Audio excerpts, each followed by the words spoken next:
Start the show!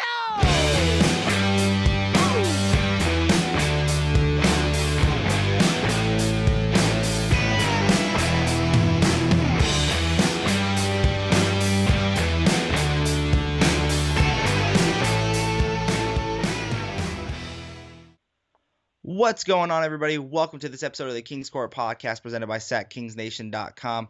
Joining me today, special guest, first time we've ever had him on this show, Tony Xypteras. Oh my goodness. Xypteras. Sorry, even when you just told me before the show started, I messed that up. How's it going today, Tony? I'm doing great. How are you?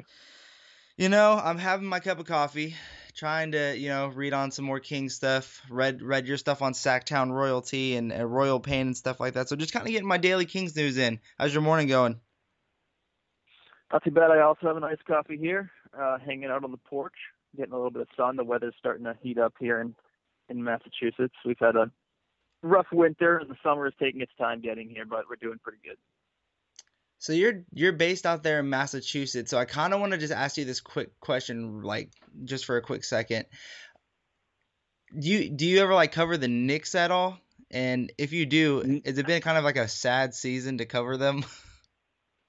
The Knicks, I have nothing to do with the Knicks. I catch some of their stuff because they're, I guess, semi-local to me. I mean, New York's about a 3-hour drive, but I've never wrote about the Knicks or I've never covered them before either. Oh, then you're lucky. Anyways, let's go ahead and get on. Well, I just hope I hope they don't steal Cauley-Stein. That's my only concern with the Knicks right now. Well, that's the perfect segue into exactly what we're going into, because this show is going to be titled NBA Mock Draft Part 2, because you're the second guest that I have coming on talking about the NBA draft, and I want to just jump right into it, and I want to get your thoughts on Willie Cauley-Stein, because like I kind of told you off air, everyone thinks I'm hating on Willie Cauley-Stein, although I'm not. I'm just one of those people that think that he's a kind of a bit overrated, and taking him at 6 is kind of a bit high. But I want to hear your thoughts on him. I mean, I think the Kings will be lucky to have Cauley-Stein available at 6, which is something I didn't think would be realistic. I mean, I would actually almost agree with you that at 4, that might be overrating him a little bit. The Knicks are rumored to take him, and that seems a little outrageous to me, but I'm a Willie Cauley-Stein guy. I've wrote about it multiple times, and that doesn't put me in the minority. I know most Kings fans want Cauley-Stein in Sacramento, and a lot of plugged-in draft insiders are predicting Cauley-Stein to the Kings for what I think is obvious reasons. The Kings have lacked defensive-minded players, especially in the interior, and while DeMarcus Cousins has developed into a much better defender than he was in his rookie and sophomore seasons in the NBA, Cauley-Stein is, I would call him maybe the best defender I've seen in college basketball since Anthony Davis, and he obviously isn't the offensive player Davis is, but the Kings, fortunately, with Rudy Gay and DeMarcus Cousins scoring 20 a game and whatever Ben McLemore can chip in, they don't need whoever is in the front court with Cousins to score, which is why the fit to me is pretty ideal. Well, let me ask you this, because I've been saying it, and I know that, like you said, that there's kind of like a split. Like it's probably like a 60-40 split. 60% of the Kings fans that you hear really actually want Willie Cauley-Stein. The 40%, which I think I'm in, is they don't mind if we get him, just not at 6, because they kind of feel as if they might have that player already on this roster with Eric Moreland. So that Willie Cauley-Stein Eric Moreland comparison, what's your thoughts on that? I mean, that's not a bad comparison. I think the kind of player the Kings want either one of them to develop to is fairly similar, and that's your rim protecting, shot blocking, not really offensive oriented big man to partner with Cousins. But Moreland is a complete unknown. I mean, Cauley-Stein played 3 years of college basketball at the highest level at Kentucky. I mean, he's facing other NBA talents almost on a nightly basis. So if you want to bring Moreland on the roster next season, I'm all for that. He had an amazing summer league 2 summers ago.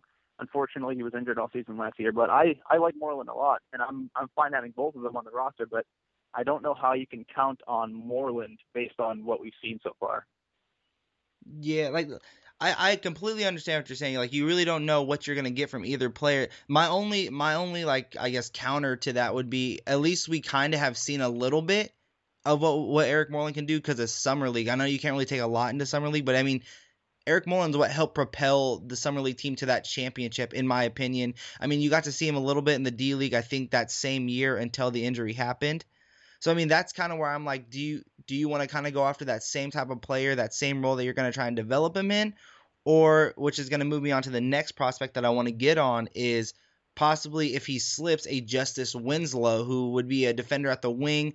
And you wrote about it. I listened to it as well and kind of wrote about it on my side as well, about how Rudy Gay has been told by George Karl that he might be moving over to the 4 spot. So maybe picking up a player like Justise Winslow would be a little bit better. What are your thoughts on that?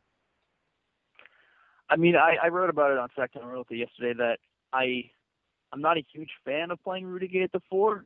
So in that sense, drafting Justise Winslow would kind of bum me out, because that would indicate that the Kings are headed in the direction that ends with Rudy Gay playing a lot of power forward next season. So while I do like Winslow as a player, I don't like what that means for the Kings moving forward. I wanted to go back to the Willie Cauley-Stein Moreland argument real quick and just say that I think Cauley-Stein, what sets him apart from Moreland is that he is like they can both defend inside and they can both block shots. They can both defend the rim.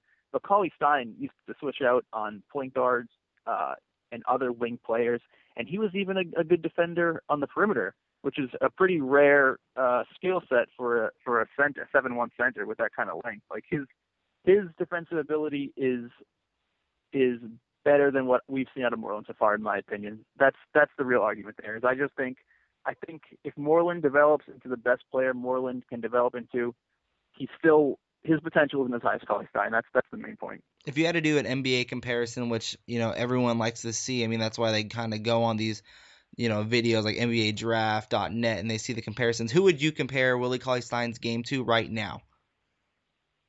I think Tyson Chandler is the one that's out there, and I don't think that's too far off. Chandler has slowed down. He's lost a little bit of his athleticism over the past couple of years, but he had a couple really solid prime years in Dallas where he was probably the best interior defender in the NBA. And I think Cauley-Stein needs to add a little bit of weight. Chandler's a little bit beefier, but Cauley-Stein might have a slight edge on the perimeter defensive side of things and the ability to switch on the smaller guards and perimeter players. I think that's a pretty good comparison that we've seen out there. Yeah, I like the Tyson Chandler. I've also been going with like, he's a taller version of like a Joakim Noah, because you know how Joakim Noah, when he kind of first started growing up, he kind of, he would try and stick the guards off the switches and stuff like that. So so that would be kind of my comparison, just because he is good at shot blocking. Noah's pretty good at blocking out the paint, and he can keep up with the smaller guards at certain times. Like let's say they switch off the pick and rolls. So that was my comparison. But let's go ahead and move back. Yeah, Noah's a really good transition player on offense too, and I think Cauley-Stein runs the floor similar, so that's not a bad comparison. So let's go ahead and move back over to this Justise Winslow. And like you said, you're not a huge fan of the Rudy Gay moving down to the 4, as you said in the article yesterday and just a second ago. So can you kind of elaborate on why not, and then your thoughts on just Justise Winslow as well?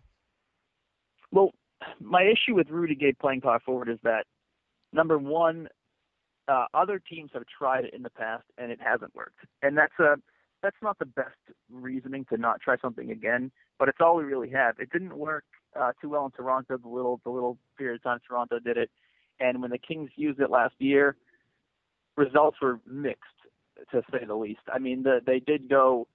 I think I wrote about it, 4-1 in a 5-game stretch where Rudy Gay played almost exclusively power forward, but the competition wasn't great. They were playing some of the weaker teams, and they struggled on defense and on the boards. And that's the main reason why I wouldn't do it, or I wouldn't use that as a full-time solution at power forward, is because the Kings are a poor defensive team. They have been for a long time now, and that makes them a worse defensive team. And then, of course, they've actually been a pretty good rebounding team over the past couple of years.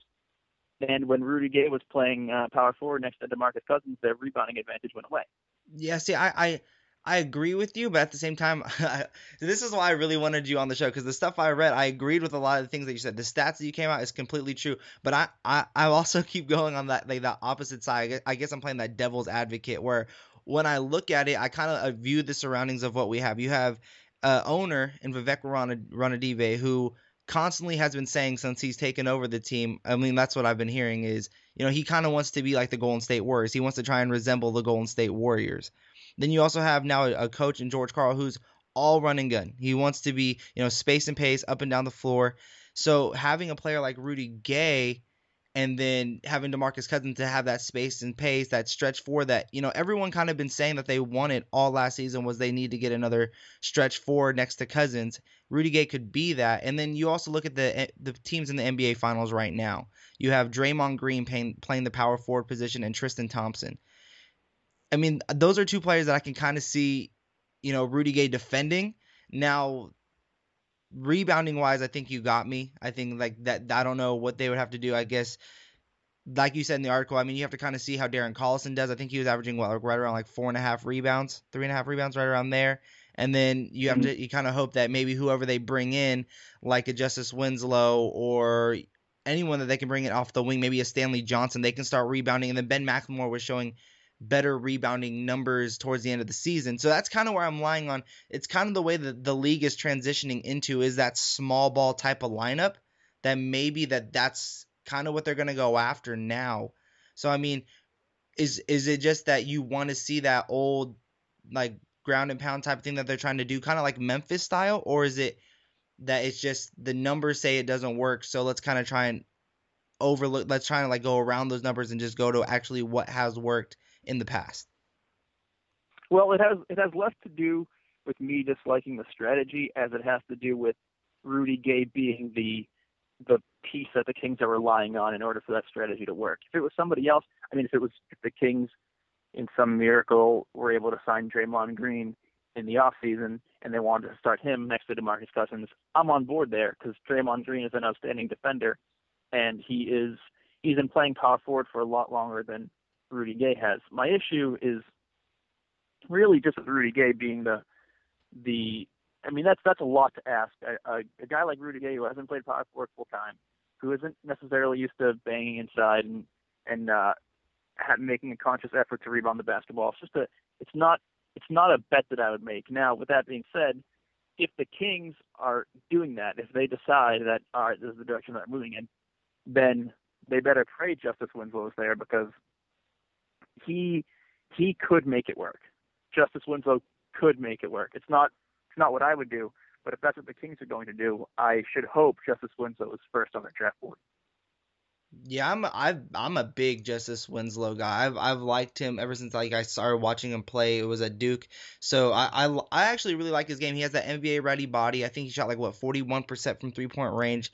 So, and he worked with the big man with Jahlil Okafor there, so he knows how to play in that type of way where he can space off of a big man, which I really want to see. I hate the comparison to James Harden, though. I think that's ridiculous just because he's a left-handed player. That's a weird one. I don't quite understand that one either. It's a weird comparison that people make. It's just, I'm not sure I agree with you there. It's just because he's left-handed. I think that's like the only way that they're. Sure. Let's compare him to Bano then. Bano was a lefty.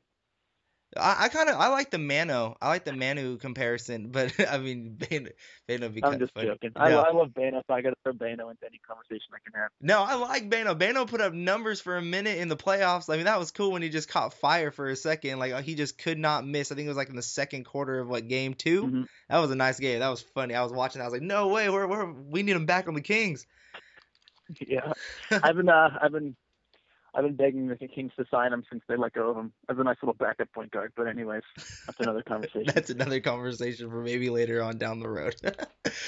But back to like kind of the draft, Justise Winslow. Like I said, I'm a huge fan of him. I really like him if he slides this 6. But there's also another player that just recently, and you wrote about it. I didn't write about it at all, but I read your piece about how Emmanuel Mudiay has actually slipped down for the very first time to the Kings at 6. And I like what you're bringing up about like a drop stop or the stop slot or something like that. So can you kind of just break down what you wrote about and then your thoughts on Emmanuel Mudiay possibly coming to Sacramento at 6? And is that a pick you would take? Sure. Yeah, the gist of the piece was that the Kings have been in this position before where their hand is kind of forced, where they're not really making a draft pick so much as they're taking. I mean, best player available is a phrase that we hear 1,000 times leading up to the draft, but they're taking the guy who wasn't supposed to be there, whether the Kings worked him out or not. And that doesn't mean that the Kings didn't really like that player, but players have been falling into their laps, and instead of the Kings kind of making an aggressive draft pick, they pick safe. They did it with DeMarcus Cousins, which obviously worked out. They did it with Thomas Robinson, which didn't work out so well, and they did it with Ben McLemore, which is, I guess we don't know how well that's going to work out yet. And if Mudiay slips, it would be a similar scenario where Mudiay was a top 3 or 4 pick for months now. I mean, almost the entire college basketball season, and of course into the off season. Most mock drafters have placed him inside that top 4 range, and he's starting to slip. And the thing that worries me about Mudiay is that he's not working out with too many teams, and the teams that he is going to visit, he's literally visiting, in that he's just sitting down with them and having dinner. He's not doing too many physical workouts, and that's worrisome. With that being said, I think my opinion has changed slightly since I wrote that piece, in that if Mudiay is there at 6, that means that, in all likelihood, that means that Winslow and Cauley-Stein are both off the board. And in that case, I mean, you almost have to take Mudiay, in my opinion. I mean, you could take Porzingis. I would accept that selection also, but he's not. For a team that has been saying for 2 years now that they want to win now, it would be hard to rationalize selecting Porzingis, because he's not going to be able to contribute for a couple of years. So while I'm not the biggest Mudiay fan, if the Kings pick him on draft night, I guess we have no choice but to kind of jump on board with it, because at that point there's not really anyone better on the board. Yeah, I mean I've been preaching that, and this has been my standpoint on the Kings pick, is at 6, depending on how that first 5 kind of lay out, I would just trade the pick. Honestly, because I mean, if right, that's the other solution, of course. Yeah, that's my favorite solution, is to just trade the pick and just trade lower down in the lottery. Everyone keeps bringing up the Ty Lawson stuff and things like that, and I'm gonna get to that for sure, because I know a lot of people want to hear your thoughts on that as well. But still on the Mudiay thing, like if he slips to 6, there's so many, you can't really go off of anything that you're kind of reading. I mean, I don't really know what to watch or on YouTube or anything, because when you watch stuff, even like when you watch the Kings pre-draft workouts, you're just seeing them score. Like, you never really see them miss. You never really see them make a mistake. And in China, I think they only played 10. He only played 10 and 11 games, and then he missed the rest due to injury. So, right. And then now he's not going to come work out for the Kings. And you even wrote about it. Like, when they don't work out for the Kings, I mean, although it's just shooting in front of a chair, seeing them make shots, it's something that you get to see them do.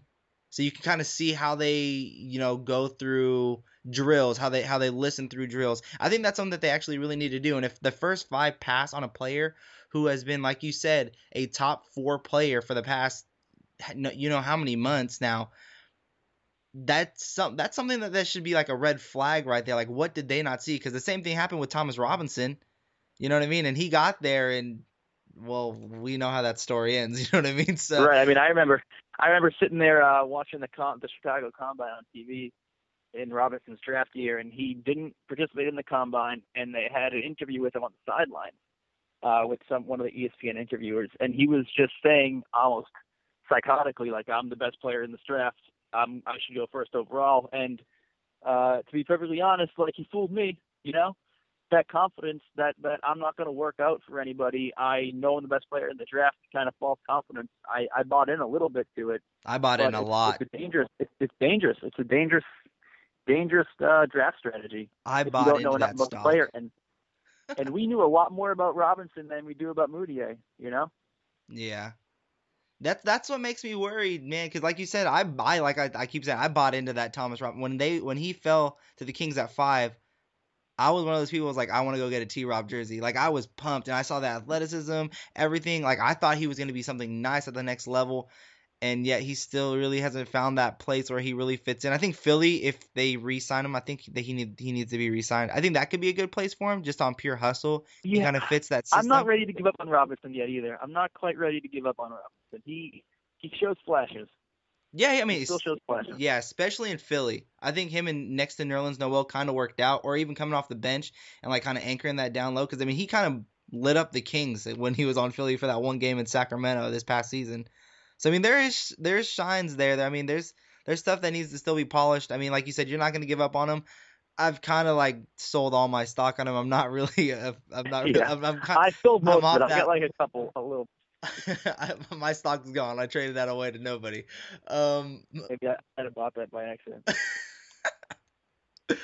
So let's go ahead and I want to just kind of get this mock draft, a real one done, because on the last one we went through the first 5 only because I didn't finish writing my mock draft part 2 yet, so I didn't get to go through the full 6 through 10. But now that I have the full 10 done, I kind of want to get your first 10 picks out of the way, starting with the Minnesota at 1. How do you see the first top 10 picks going in your opinion? I know I'm kind of putting you on the spot, so. Yeah, no, I mean, if I was making the selection, I would definitely take Towns first. People who know a lot more about the Timberwolves than I do have said that Flip Saunders really likes Jahlil Okafor, but I would take Towns. Just as someone who's watched a lot of Kentucky over the past, I mean, I've kind of embraced Kentucky as the college basketball team that I'm going to watch since the Kings drafted DeMarcus Cousins. That's part of the reason why I'm such a Cauley-Stein fan, is because I've had the opportunity to watch him 10 plus times a season for 3 years, and I've seen a lot of Karl Towns, and I know what he's going to be, and I think that's definitely worth a first pick. I agree. I have Towns going number 1. I think just because, I mean, on defense alone, that's where he's strong at, and then offensively, I don't even think they really even scratched the surface with it. I think Towns could be like a really nice player on the next level if he develops correctly. Mm-hmm. And then having him possibly next to like a Gorgie Deng who showed like real defensive promise this past season when getting the minutes when Pekovic was out. I mean, I like that. I like that little young core that they're building over there in Minnesota. And I feel like they're doing it the right way because they got rid of Kevin Love. They got Thaddeus Young, Andrew Wiggins, and now the number 1 pick this year. I think they're really building. And I think if Willie Cauley-Stein, with Karl Anthony Towns there, that could be like a nice addition to an already improving team. So I have also Towns at number 1. Yeah, I wouldn't even think twice about it. I just picked Towns. I wouldn't even think twice about it. Lakers, too. You got Jahlil Okafor, right? I guess so. That's kind of a we're forced to take Okafor kind of pick for me also, because I'm not the biggest D'Angelo Russell fan. I mean, I'll listen to the people who have watched him play more than I have, but based on what I've seen, he's not my guy. I'll put it that way. So if the Lakers want to take Okafor, I'm on board there. Yeah, I got Okafor just because, I mean, the history of the Lakers. I mean, they've had the prize big man. I think, that kind of draws them to, everyone keeps saying, I hate NBA comparisons. I really do. But they like, that he has the fundamentals of a Tim Duncan coming out. And I mean, I really don't think they can pass on that. I like Okafor and Randall together. Yeah, I mean, that'd be nice. That's 2 offenses right there. That's 2 offensive low post young kids right there next to Kobe. But I mean, their defense in the low post is going to be slim to none.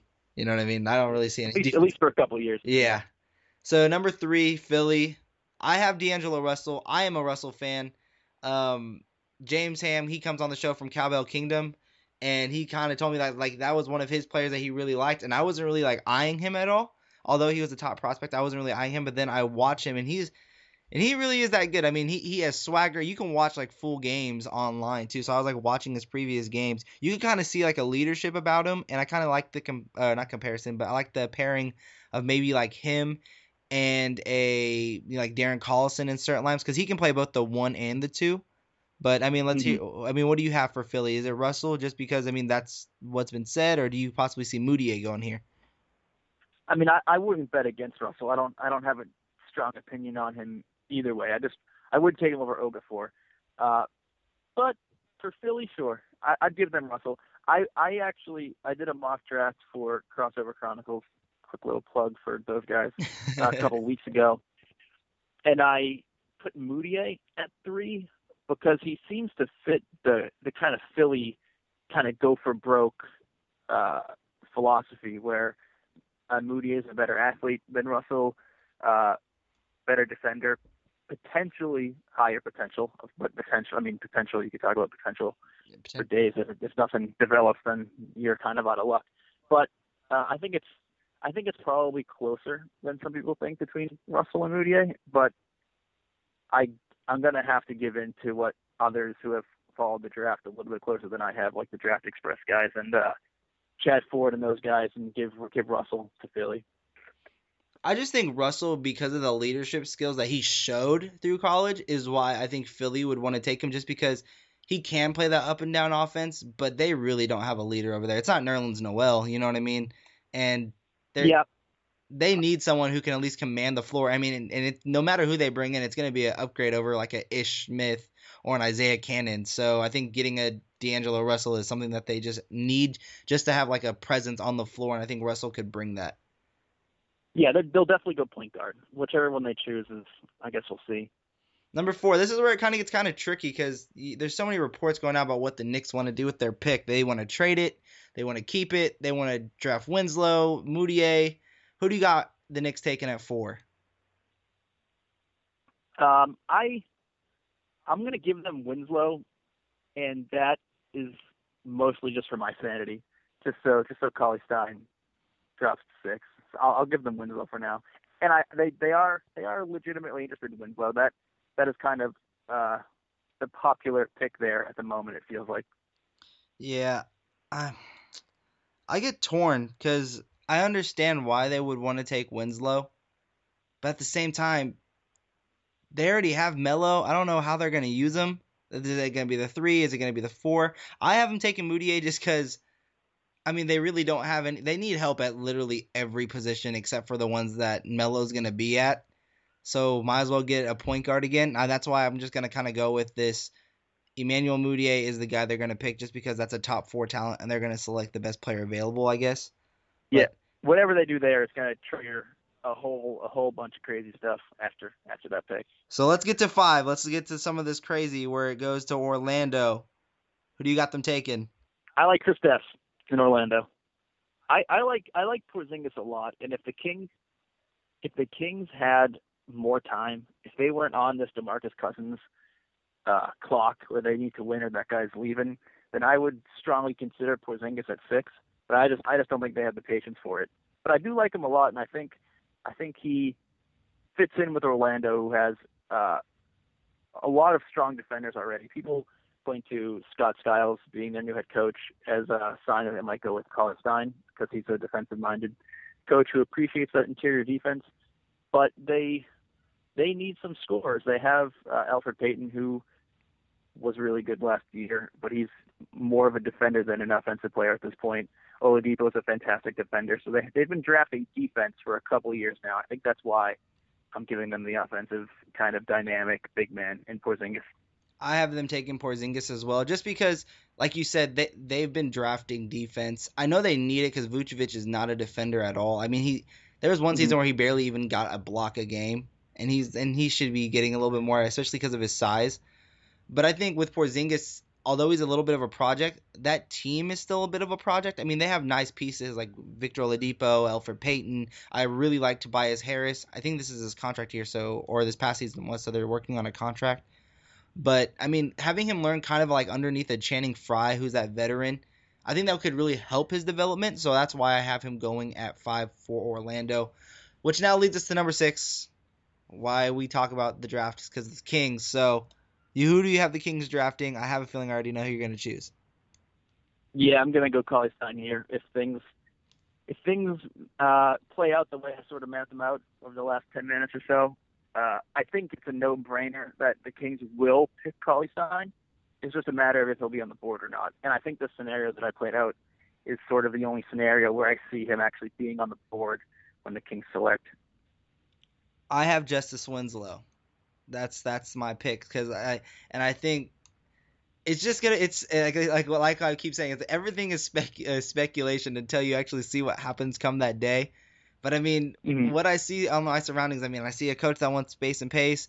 I see an owner who wants to have that, Golden State presence. And then you hear what you just wrote about how Rudy Gay said they've been talking about him moving to the 4. I mean, that just kind of, if the draft comes out the way that I'm saying, opposite of what you're saying, I think they take Winslow over Willie Cauley-Stein. So yeah, that wouldn't surprise me. It would scare me because that means that they're really banking on this Rudy Gay at power forward thing, but it wouldn't surprise me. But I kind of have like two sleepers going into Devin Booker and Cameron Payne. But because we were talking about Denver, I kind of want to get your thoughts on who you think's going to happen, or what do you think's going to happen with Ty Lawson and Kenneth Faried? Is there any chance that Sacramento Kings get any of these players? I think the Lawson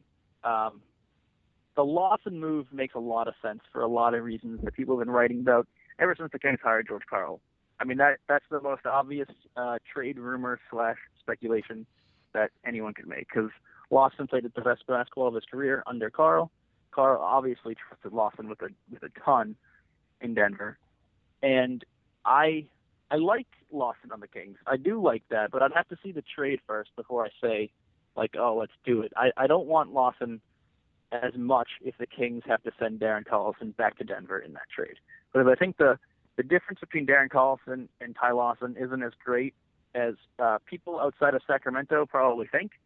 It was very easy to not pay attention to what Darren Collison did in Sacramento for the first half of last season, but he was a lot better than I think most expected him to be, and he was certainly a lot better than his contract suggested he would be. And if the Kings can add Lawson to the roster and keep Collison and use him as kind of their sixth man, leader of the bench player, then the Kings are going to have that's a major improvement for the Kings if they can pull that one off. Yeah, I'm like you. I'm a big Ty Lawson coming to Sacramento fan, like, supporter.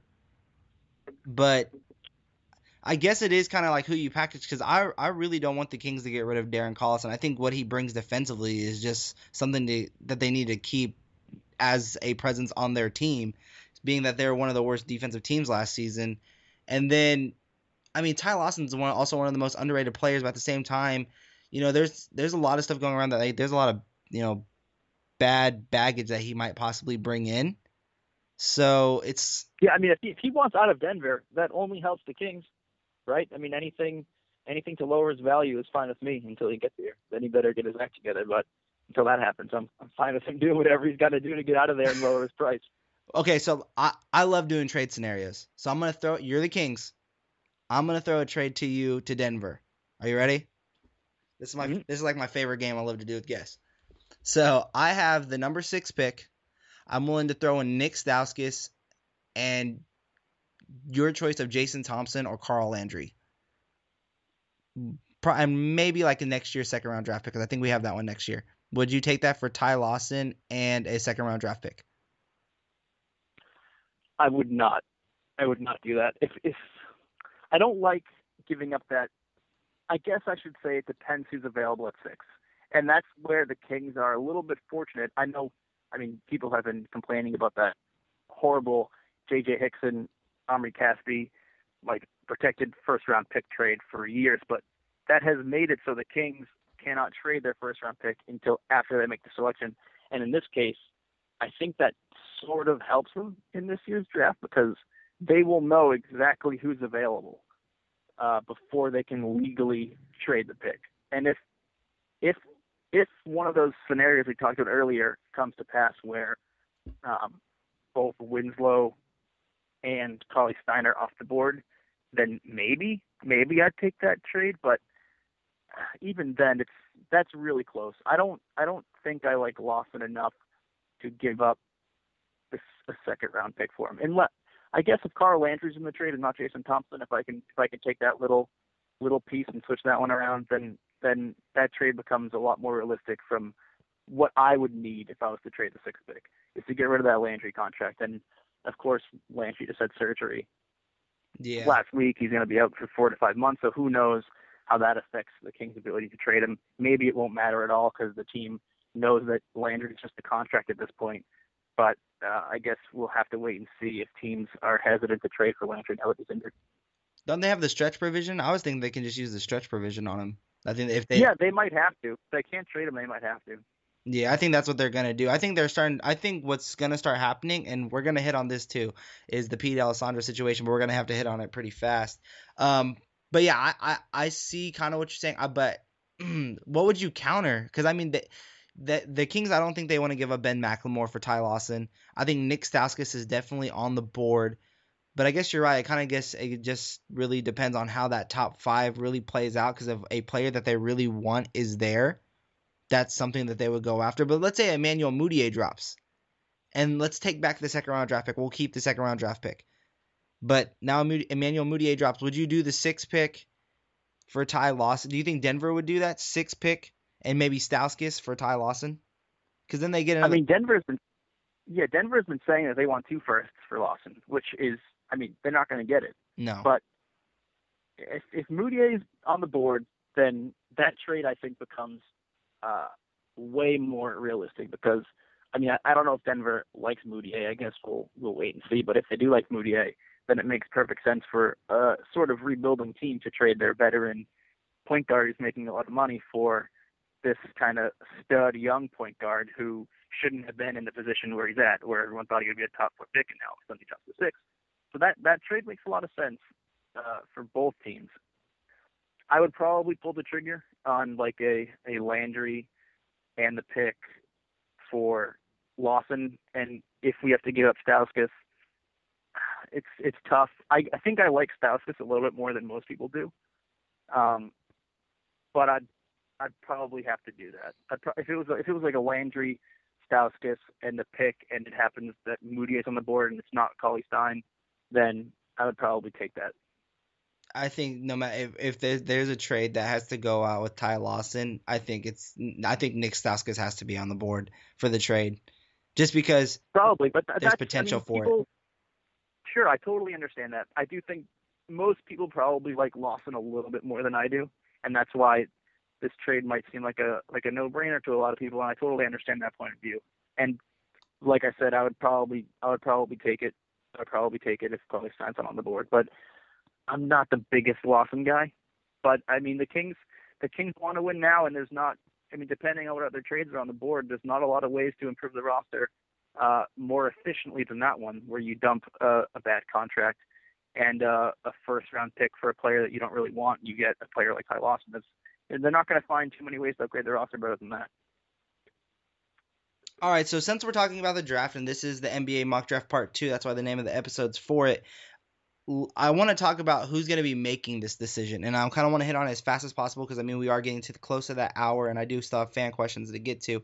But this whole Pete D'Alessandro situation, I mean, Cowbell Kingdom revealed a lot during their podcast, even when he's still there. It just kind of feels like just a procrastinated goodbye, a long-hearted goodbye, saying like I think we're about to soon be saying farewell to Pete D'Alessandro, but that's completely off just the fact of what was said. I know you wrote about it, but I kind of want you to just elaborate even more about what you wrote and your thoughts on what's happening with Pete D'Alessandro and who do you really think is making this pick in this year's draft? I mean, what a story, right? Oh my goodness! The Cowbell Kingdom guys did a fantastic job, kind of timelining it all out. But you know, it's funny. It's as much as I thought D'Alessandro was on the way out after listening to the podcast and kind of writing about it and hearing that report that he was a candidate for St. John's AD position. Just as soon as you think he's gone, then the Kings media team posts that pre-draft workout gallery where him and Vlade Divac are laughing on the sidelines, having a good time. And I know D'Alessandro is still doing, or at least he did, a lot of the scouting for the Kings for this upcoming draft. So I guess I'm leaning towards him sticking with the Kings for a little while longer here, which seems very outrageous considering where the team was with D'Alessandro towards the end of the season, where most people thought he was definitely gone once the season ended. But it looks like he's. I mean, who knows really? But right now it seems like he's going to be on board at least until the draft. So who do you? Because that's the thing. Like when you're listening to that podcast, and it was a great podcast, and you even said it. You can't say that they're lying because I mean they're there, they see it. But I mean, did it kind of seem like they were embellishing, like just kind of like overdoing it just a little bit of what they were saying? Because I mean, there are some things that they were saying where you really didn't understand really why he was even still there, even if George Karl was asking for. I mean, some of the things that they said, like the decisions that he was making, the way that he was directing the team was so bad that no one really wanted to talk to him. There was not going to be a tear shed if he left. I mean, why do you think he's really still here? I mean, after listening to it, what are your thoughts on, is it just a little bit overblown, or is it something like, well, this could be real and this is just going to be like they're trying to find a nice way for him to get out? Yeah. I mean, the people that he wronged the most are no longer with the Kings. So that probably smooths everything over slightly. I mean, Michael Malone's no longer here, who the Kings fired when they probably shouldn't have. Tyrone Corbin, who they told was going to be the coach for the rest of the year, and then they fired him also. They kind of pretended like he was going to take the front office position, but I haven't seen him anywhere for a long time. So that probably helps smooth things over in the Kings front office, that most of the people who had an issue with D'Alessandro are no longer there. Sharif Abdur-Rahim's another one who's out. So I think, despite how bad the Talbot Kingdom podcast made the front office seem, and I don't doubt that it was that bad at one point, it seems, at least for the moment, that Vlade has sort of brought these guys together. I mean, I don't know, like I referenced before, I don't know if he saw that picture that the Kings posted of D'Alessandro and Divac. Something really funny must have happened, because they were chumming it up. They're just chumming it up. Yeah, I mean, they don't seem like guys that are going to separate too soon. I mean, it's so stupid to read that deep into one little photo, but I mean, you know what I mean. D'Alessandro's still there for the workouts, right? He doesn't seem like a guy who's going back and forth to St. John's interviewing for the position. That doesn't mean he won't leave eventually, but at least for the time being, I mean, he's there. And as far as who's making the decision on draft night, Vivek was pretty clear that Divac is the decision maker, but that doesn't mean that his decision won't be heavily influenced by all the scouting that D'Alessandro has done over the course of the season. So I would assume it's going to be a group effort, even though Divac is making the final call. But Divac's not going to go rogue and just select anyone he wants based on nothing. He's going to take the input from the guys who are still in his front office, from George Karl, from D'Alessandro. I mean, Divac doesn't seem like a guy who would do his own thing despite what his teammates think is best for the team. I really hope it's just not like the Nick Stauskas pick. And I'm not saying the Nick Stauskas pick was a bad pick, but what they said on that Cowbell King show, where like it seemed like he was a yes man, and then the Grantland video, I rewatched it just so I can kind of like see maybe if that you see that yes, and you see it, like you can kind of see like who I feel Stauskas, I need shooting, and then you're like Stauskas, yeah, like Stauskas, like you know what I mean, like you kind of I don't know, yeah, and that's like you said, I'm reading into it. Vivek has learned a lot. Yeah, me too. I think Vivek has learned a lot. Me too. I think Vivek has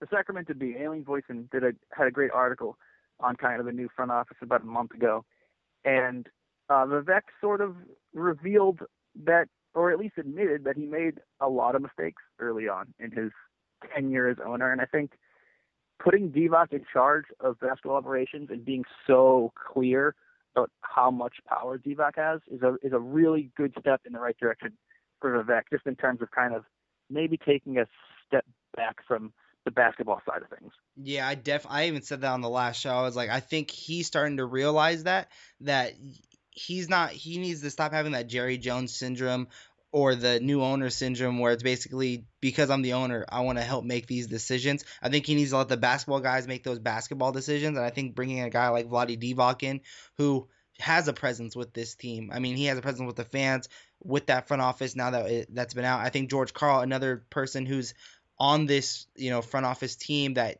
has a history of speaking his mind. And then you also now have an analytics guy in Pete D'Alessandro. It's going to help out as long as he kind of steps down a little bit. And I think he's actually starting to realize it just the same way that you do as well. So yeah, I think also, I mean, there was a lot of backlash to the Michael Malone firing, and for good reason. Oh, and yeah. If the Kings ever treated and Mike Malone was, I mean, for all intents and purposes, like a stranger in Sacramento. Like, we got to know him really well, and everyone really liked the person they got to know. But with the history that Vlade has in Sacramento, I mean, if Vivek and D'Alessandro ever wronged Vlade, I mean, they would never hear the end of that. Like, Kings fans would not. I mean, the way Kings fans defended Michael Malone was amazing. And if that was Vlade Divac, I mean, forget about it. Vivek wouldn't live that one down. So I think Vivek knows that he needs to sort of get out of Vlade's way. Because if he starts meddling in Vlade's business, he's going to be in a lot of trouble. All right, guys. So now we're going to move on to the fan questions. The fan questions here are brought to you by The Quality Shop. For quality clothes at a quality price, be sure to go to The Quality Shop located in downtown Roseville. The King's Court is also sponsored by Brickhouse Industries. Go ahead and go on brickhouseindustries.com. Use the promo code The King's Court and get a discount on us.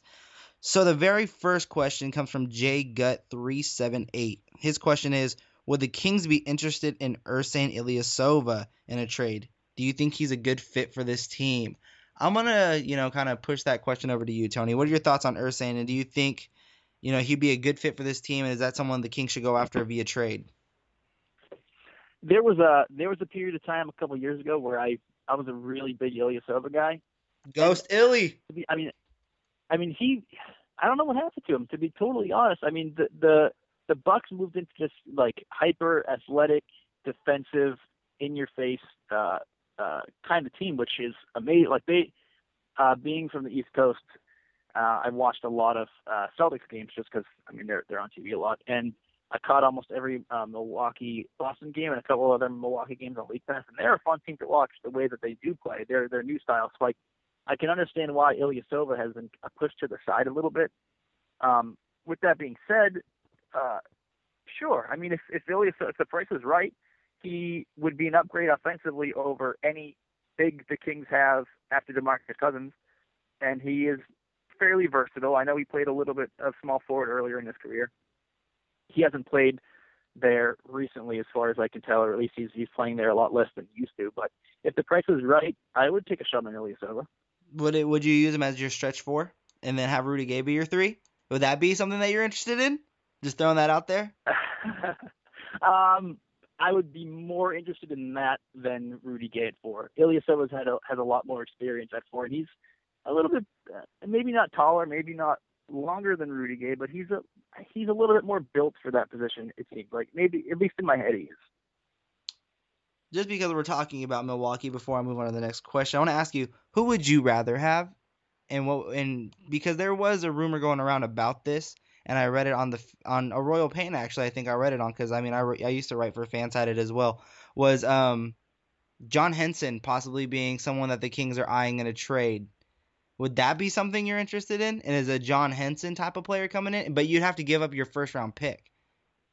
Sure. No. Hey, I'm a big Henson guy. I mean, I think that tells you a lot about the kind of players I like, I guess. But I like Henson and Cauley-Stein. But again, if Cauley-Stein's off the board, I'll trade the pick and grab Henson. No doubt about it. Absolutely. And in a lot of ways, that might work out better for the Kings. As NBA ready as I think Cauley-Stein is, Henson has multiple seasons in the NBA playing fairly big minutes for a fringe playoff contender. I mean, that's a player that could start. I mean, if he would definitely start if the Kings acquired him, but he's more ready for the Kings to win now philosophy than Cauley-Stein would be, and I think Cauley-Stein's ready also. But I mean, if Henson is their guy, I would totally be on board with that. This is what I would do, because I do like Henson. I'm like Henson with you, and like I said, I've been one of those people that says trade this pick. I want to swap first round draft picks to get Henson, and they have to take on the Landry contract because they get the number 6 pick. See, it's tough to put the Landry contract on a team that is sort of on the upswing. In my Denver, but think about Landry over Bachula. Just started rebuild. Yeah, sure. I mean, if Landry's healthy, right? But Milwaukee is trying to win now. Like they have a lot of youth, of course, but they were a playoff team. I mean, where Denver is sort of just now hitting the reset button with a new coach and dealing some of their veterans. So in that sense, I can see why they would take on Landry, because why wouldn't they? They're resetting. Mm-hmm. Whereas Milwaukee might not want that contract on their salary cap, because who knows what they have planned. I mean, they're an aggressive team, and that could hamper some of their flexibility. That's my only hesitation there. But maybe Jason Thompson would be a nice rotation player for them, who we actually know is going to be healthy. He's almost never been injured, so that might be the move to make. And he wants out of Sacramento. He's been wanting out of Sacramento for the past 5 years now. Yeah, I like Jason Thompson. I love Jason Thompson. I love Jason Thompson. Fans hate him. Yeah, fans hate him. I will shed a tear when Thompson eventually leaves Sacramento. I'll admit that. I've enjoyed most of the Jason Thompson era. I think he's arguably the best inside defensive player that we have. Oh, he's improved tremendously on defense, no doubt. He was a very good defender for stretches last season. All right, let's go ahead and move on to question number 3. This has us for us going back to Denver. It is, if Michael Malone gets the job in Denver, if we could package a trade that included Carl Landry because he played so well under Malone, does not fit Carl's system, maybe we could get Lawson or Fareed in a package. I think the question is if Malone gets that job, because I mean he did get interviewed for it, would Landry possibly be that person that Malone wants? I don't think so. I really don't think Landry is going to be that player. Like Malone's like, oh, you know what? If you give me Landry, let's try and find a way to get him. I don't see that happening. He doesn't even have to make those decisions. No, I mean, and I think Malone probably likes, even to this day, Malone probably likes Landry more than a lot of people do. But by no means does Malone moving to Denver make Landry an asset to anybody. And that's unfortunate because I like Carl Landry a lot. He seems like a really, really nice guy. But at this point in his career with his injury history, I mean, he's not going to be an asset for anybody, unfortunately, until he proves that he can play for, half a season without being injured, that he's not going to be an asset for anyone. True story about Carl Landry, since we're talking about him so much. I live out here in Sacramento. I reside in Sacramento. I went to a bar down here in the Roseville area, and look who shows up. Carl Landry. Yeah, me and him, I bought him a drink. I've done that out there. I've had a shot. He seems like a nice guy. Like, oh, he's cool. Like a really good guy. He is cool. He said hi to all the fans. I actually got to buy him a shot, which was really cool. So, I mean, I get to say I've had a shot with an NBA player. I got to buy him a drink.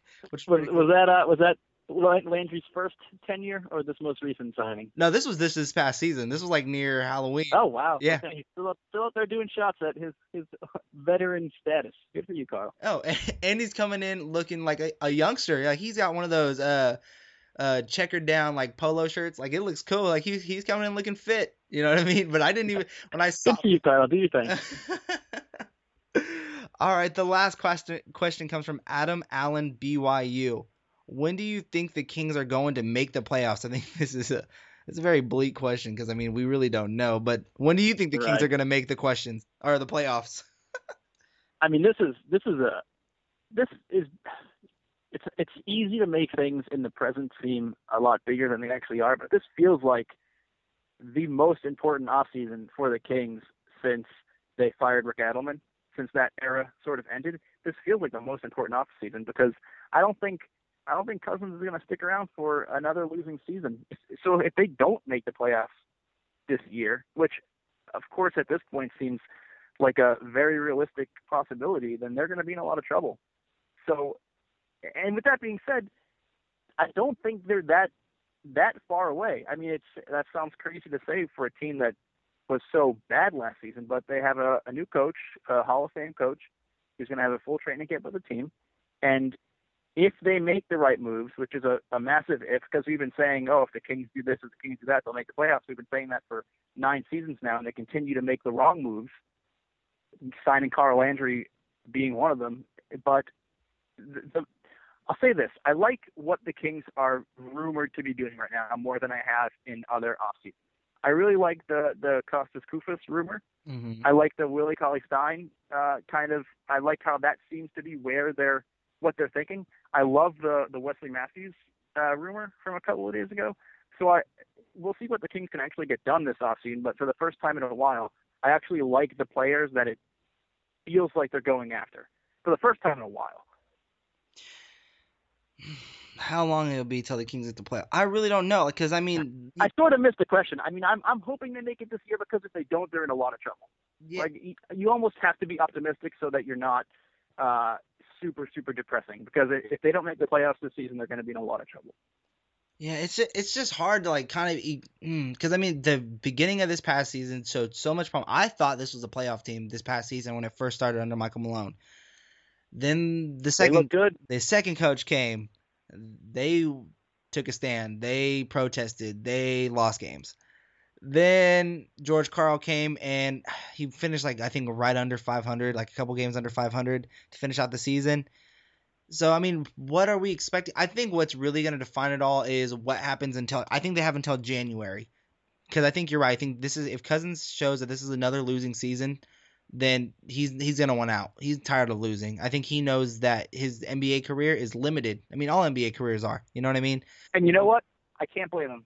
You know, like the Kings have made this so messy that I'm not gonna get angry at Cousins if he wants out. You know, you only have so many years for the prime of your career, and when an organization continues to, I mean, there has been no improvement for 9 years, like no tangible improvement in the standings for so long that you can't blame Cousins if he wants to leave. No, I don't think you can blame him. You can't. And because, I mean, not only did he have problems with this team with this owner now, but look what happened with the Maloofs. I mean, he's been having problems with this team since starting. I mean, there's always been like something going on. He's always been kind of named that scapegoat, and I think he's kind of tired of it. And so if this, I think, you can't blame him. So I think they have until January. So, and I'm not saying they have to make the playoffs. I don't think they need to make the playoffs, but what I think that needs to happen is they need to show that they're going to be above 30 wins this year. I think they have to hit the 38 win mark. Yeah, they need to be that Pelicans-esque. Yes.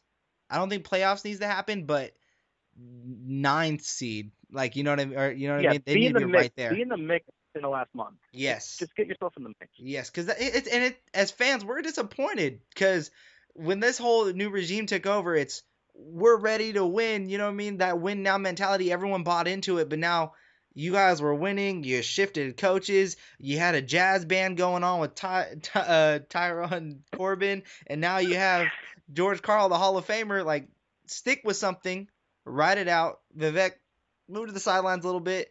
Do what you got to do with Pete, but let basketball minds make basketball decisions. And that's kind of where I stand on that. You know what I mean? I think they need to make the playoffs, but I don't think it needs to be next year. I say give it 2 more years. I'll put a time span on it. 2 more years. If they don't make the playoffs in those 2 years, I'm gonna be a very depressed Kings fan. Yeah, and I think we'll have a pretty good idea of how realistic the playoffs are by the draft.